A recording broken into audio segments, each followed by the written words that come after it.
Hey YouTube, how you guys doing today? Kevin here, coming back at you with another video. Okay, so this is the Tecumseh 2-stroke. It is cold out here. God. So what I did was, I ran the primer line up. I drilled a couple of holes to prime it up. And then that was pretty much it. I just filled up the thing with 2-stroke fuel.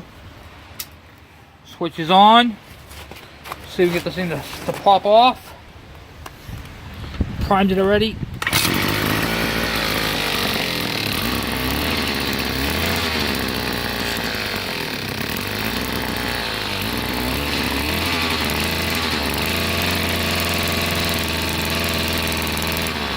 I do a little bit of adjustment to it, but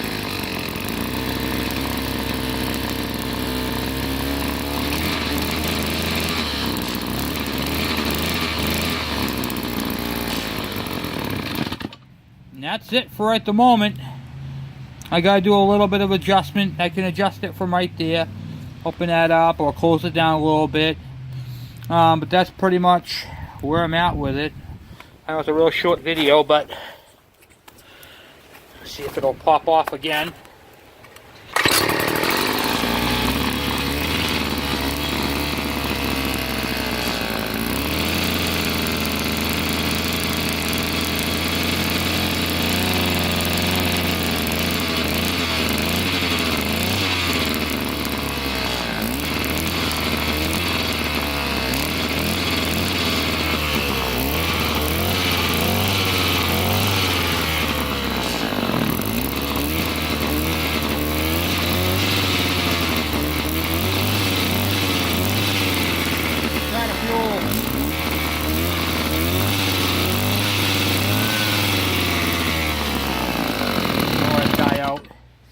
So basically all I did to it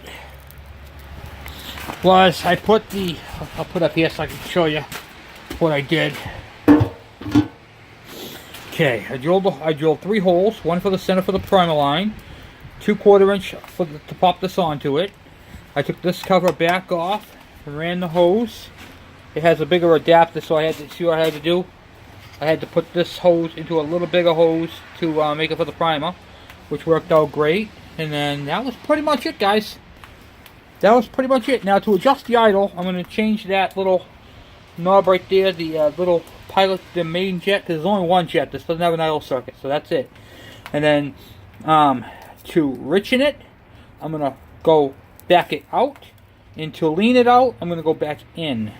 But other than that, I'm very happy with this thing. It runs great, and it's quiet with that muffler on there. Man, is it quiet. So, very, very happy. We're going to fine-tune this at another time. But I just wanted to let you guys hear it run and show it to you and see how you guys, how it runs with that carburetor that came off the, what do you call it, the old lawn boy right there. We got the lawn boy running, and now it's time to use it for something else. So, anyway guys, that's the first start with the Tecumseh, with that carburetor. Sorry it's a short video, but you know, that's what I got for right now for you guys. Hey guys, split video, sorry about that. So you guys heard the Tecumseh run, and now I'm on to this project right here. This is the kv75, and I brought it down the house because it was the weather's really crappy out there, and going through it, and I found a lot of things that we have to work on it. It's really in not bad of shape. It actually looks worse right now than it is. Got the engine off of it, which is good. We got to take in, we're going to replace this whole tail light assembly with the factory one. We have a bent foot peg, missing rubbers on that.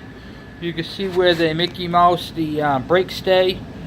So we got to fix that, but the plastics are all good. I got 2 tires for it.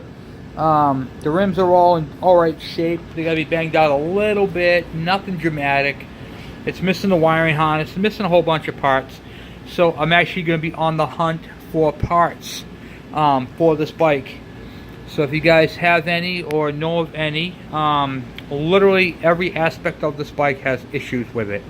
Everything from, they cut the wiring for the controls right here. They cut them up here. See right in here, they're all junk. So we have a lot of work to do to this bike.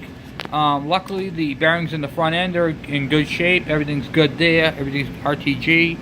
I mounted the ignition coil. This is the CDI. I want to show you guys that. The CDI coil is mounted, but you might notice there's no coil wire because I unscrewed it.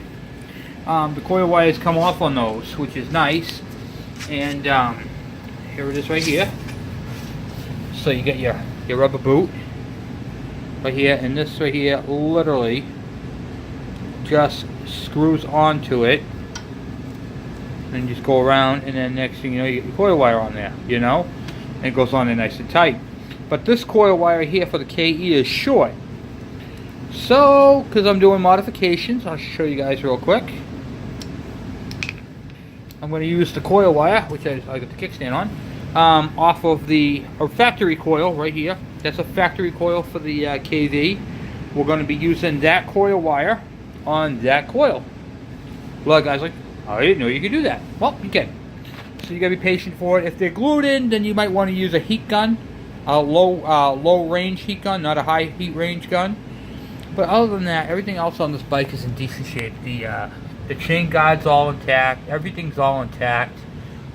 Shocks aren't bad.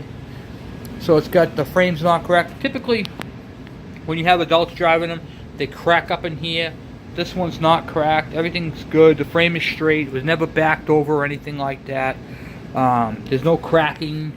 You check your tube, your spine, all your welds on it. So the handlebars are all nice and tight and firm. So it's got a lot of good. The grips are good. I'm not going to change out the grips. The handle pieces might need to be a little straightened out, but they're all in good shape. So I have a lot of good parts on it. The front fender's not cracked or split or anything like that. So that worked out good. I didn't check the front brake assembly here yet. So yeah, this is all intact. It just legit needs to be gone through. New brakes. I'm going to put new brakes on it. I got new tires for it. These tires right here. The front tire is cracked on some spot on it. I thought I saw. The front tire, yeah, it's cracked up into here. I think it's got some cracking on the drywall, the sidewall somewhere. Yeah, I don't remember where, but I do have a new back tire for it. But I mean, the mount is all nice. The headlight is not the factory headlight. That is the incorrect headlight for this bike. But we're gonna go through it. We're gonna replace all the cables, and basically just go through the bike. So that's where I'm at with this one. I don't know what year. I think it's a 1980. This is a 1980 kv75. But I mean, I was really happy that the plastics were all in good shape. I don't have the side cover. It's missing the side cover.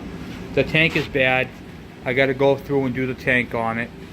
But other than that, it's in pretty decent shape. So we got a project. This is going to be a member of the family of my KD, my KM, and my KE family. And this bike is actually going to be for my son, and it's going to be his first bike. In fact, we might even be putting training wheels on it to get him crack-a-lacking on that. So we're gonna. I kind of like the frame the way it is, but we're gonna touch it up. We're gonna clean it up. I could sandblast it and paint it. I don't know. We'll see how it goes. It's gonna get new rear brakes, and basically, I'm gonna do the cables on it. Whatever cable's good is gonna stay. Less is more. Really, what I need is a fuel tank for it. I need a side cover for it. I need an air filter assembly, a tail light assembly, a headlight assembly, wiring harness, and the two controls up in here. So that and the throttle cable. But I can use a throttle cable from a KM or a KD80. It's the same cable. It'll work perfectly. So I'm not really worried about the throttle cable. However, I am worried about the rest of it. Stuff for this thing is hard to find. But if you guys have any leads on any of that, if you guys could please send them my way, I would really, really deeply appreciate that. So far modified with the engine, where we're at with that is I have the CDI built for the engine. We got to time it, which I got to get my timing light, which is in storage. I got to get that out hopefully this weekend. Weather permitting, we got some serious weather coming in, and bitterly cold and blah blah blah. Nobody cares. But I got to get that out so we can do the timing video on that and show you guys how to do it. Then we got to do a template, and I'm going to build another CDI. Instead of having all the holes that I had to drill for the timing, it's just going to have the ones needed, and I'll show you guys all of that. We'll be doing that video, and at the end of that video, I'm going to be doing a template for that, so you guys at home can do that same modification without the misery of cutting one up and doing all the holes to do the timing, which is just a nightmare. So I'm going to do all that for you. You're going to have a template, and you'll be able to download the template, or get in touch with me, and I'll send you the template, the actual size template. So you'll be able to download it and be able to get that. So that'll be on my YouTube, or on my what do you call it, Facebook. But we'll figure all that out when the time comes, how I can get that to you. But you'll be able to just grab yours, drill it out, do it up, blah blah blah, and then you'll be all set to go. So oh jeez, I'm trying to think. So there's that, and yeah, that's pretty much it. That's pretty much it for that. Guys, are you guys doing the I know a lot of you guys do the want to do the 12 volt conversion and the CDI conversion like I do in my videos. Guys, I gotta tell you, these parts are not easy to find. You don't just walk in your basement and say, oh, is that a 4 magnet? Yes, it is a 4 magnet flywheel. I buy bikes to have these type of things. I go to scrap yards. I go to what do you call it there, on Craigslist. I buy motors. I'm always buying 96 and newer bikes to get these parts. If you go on eBay, I'm going to tell you something. Go on eBay. If you see a 96, I'll give you an example.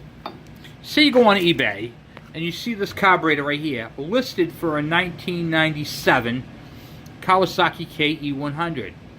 Okay? Here's what you do. Use your mouth. Go under comments, or ask a question to the seller. Say, hey, are you selling the Magneto? Oftentimes, they don't even know what the heck this thing is. Okay, they don't know this is a flywheel. Remember, these people are selling parts off things that everybody knows what a carburetor is. They know how to put that on there. But not everybody knows what a flywheel is, or a magneto, or a stator, or a generator. It's called so many darn different things. And you ask them, say, when you pull that off, does it have 4 magnets or 3? Okay, so keep that in mind. You need the 4 magnet. This one came off of an engine that I got from a guy named Tim, and whatchamacallit there. I got that off of an engine that I used the CDI from for this engine right here, for the KV, to do that modification. So now I end up with an extra flywheel. Not selling it, it's going to go for another build, because that's what I do on this channel. That's what we do. We modify, build, and go from there. So anyway, that's where I'm at with that. I just wanted to touch base with you guys and let you guys know what's going on. Give you guys an update on the KV. Give you an update on the Tecumseh engine. So this is kind of a mess video. It's got a lot of information in it. We just got a lot of stuff going on, so I wanted to touch base with you. I kind of do this periodically, every now and then. Do an update video just to touch base and say hi. So guys, thank you for watching. Please subscribe. Thank you for all your support. Once again, I always say that, but I deeply, truly mean it. Without you guys, we wouldn't have this channel. And it's because of you guys, and now trust me, I'm not making no money on this thing. I'm doing this because of the support that I get from you guys.